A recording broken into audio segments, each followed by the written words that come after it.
Hello all, Alan here. So I was listening to some Blue Oyster Cult this morning, getting back into my rock roots, and then I was thought let's go for it. Greta Van Fleet, The Archer, from Starcatcher 2023. A song I don't know. I want to get into it. As you guys will begin to know, I've kind of not changed direction at all, but I think I've always been a little layer of analysis, not just reaction. You'll get my physical reaction, or I'll be really, pleased, or I'll smile. But I really want to know why songs mean something to me, if they mean anything at all. And with Greta, you always get something. They just don't write songs that have no meaning, if that makes sense. So we're going to get into this. Stick with me, guys. This is from their official channel. This is their visualizer. Let's go.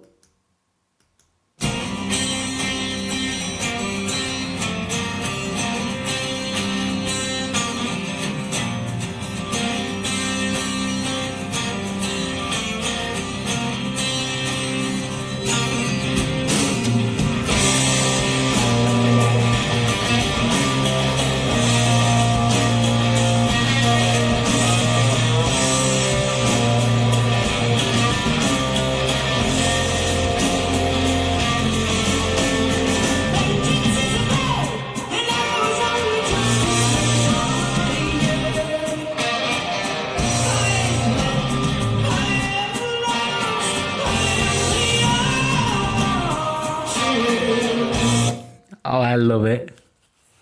I love the music. I love the rhythm. I love the fact that you open up with vengeance as a bow and arrows only justice when fired.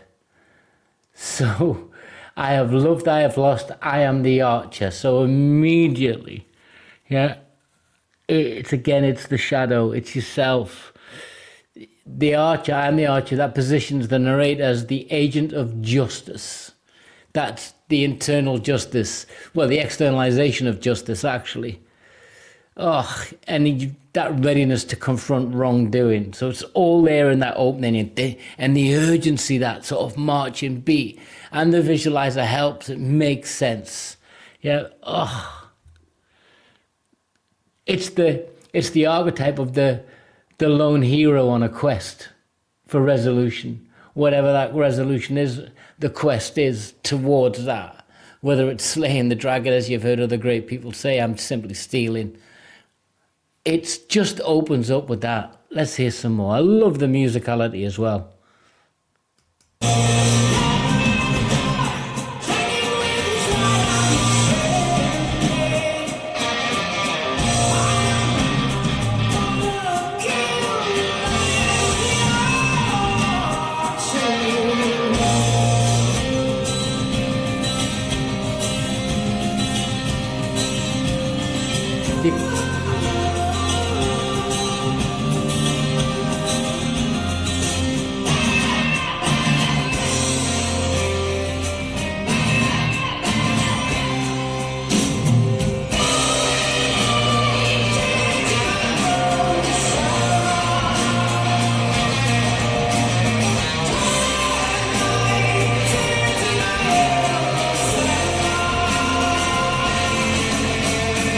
The urgency is beautiful in that level of it. You can feel the hero, the devil at the door, standing with his right arm extended on a hunt for the kill. I am the archer.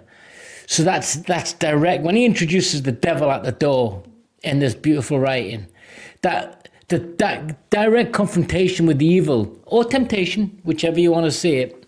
Temptation doesn't necessarily have to be evil. Although we could get into a real argument about that. I'm not clever enough. But it is the id, the ego, and the superego can be applied here. It's basically Freud. The devil might represent the id, that's embodying primal desires. Yep. While the archer symbolizes the ego or the superego, sort of striving for control and more integrity. So it's really that reach out towards it, but he is the archer. He's going to fight that temptation back. Oh, sociology, guys, it's just good versus evil. It's every hero movie we've ever seen. It's Lord of the Rings. It's all of that embodied.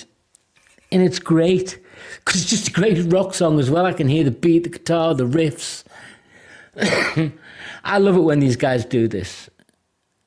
And this is I'll put their playlist. There's a lot of reactions there for Greta. I don't go back every month because it just becomes a Greta channel, and that's not fair. It's my musical journey. These are part of the modern journey. Yes, I know they've been around a while, but for me, it's modern.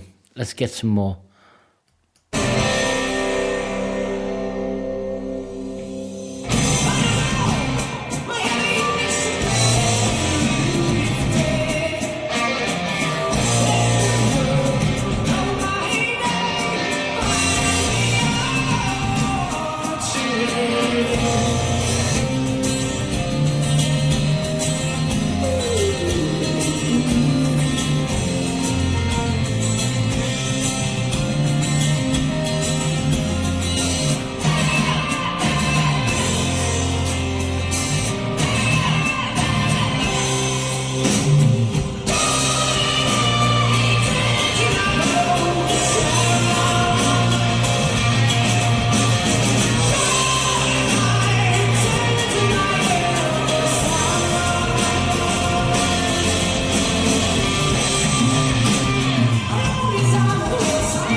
I'll pull it back, guys.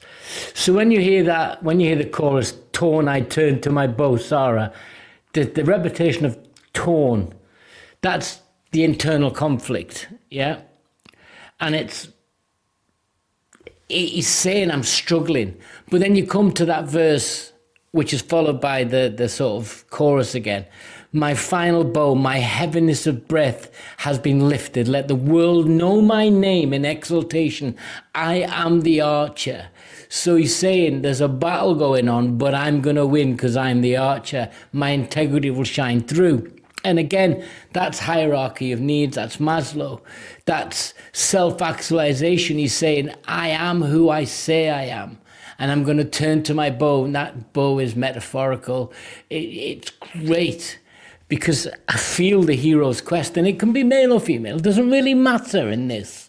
You know, we tend to lean into the male hero, but I don't think it matters as such. Whatever your hero's quest is, this song would lift you up on your weary journey. I love it because the beat is driving forward, if you notice. It's just to drive forward, and it's that do-do-do-dum, and it's great. And, you know, you could hear this in The Witcher, couldn't you? You know what I mean? You really could. And I love that about this band. It really does allow me to just enjoy the music, but also sit back and think, yeah, I could be on a hero's journey. Am I out of line here, guys? Go let me know. Pull it back a bit, because we're about to go into the bridge, actually.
What a great ending, because the hero failed. The hero fell. And the grief in that fail. So, it's great. So it's kind of that lack of Hollywood ending. The hero didn't succeed. Maybe he succeeded in his integrity to move forward, but my home is on the horse I ride. What emptiness without my bride, such heaviness inside. This was the day the archer died. Great. A beginning, a middle, an end. The hero's journey didn't make the hero's journey wrong. It just failed. And that's what happens. And you have to deal with grief and loss. And musically, that was stunning. It had that medievally feel, but not. So you could be on that elven quest. You could be in The Witcher. You could be a medieval knight. You could be whatever. But I love that. I love that. And really, it does sort of remind you that you'll see people and you'll have empathy as they failed in their quest. But that doesn't mean you shouldn't start. And this song tells you from the beginning, I'm going to start, I'm going to keep my integrity, I'm going to fight back against those demons, if you like. Call them whatever you will. And just a great song. You wrap it all up, throw it out with the musicality, the riffs, the vocals, the songwriting, the performative element, and it's fantastic. And I've always liked Greta Van Fleet for that, and I suspect I always will. Greta fans, tell me where I've gone wrong. Tell me your interpretation. Sign up, let's talk some more. Till next time, guys, take care.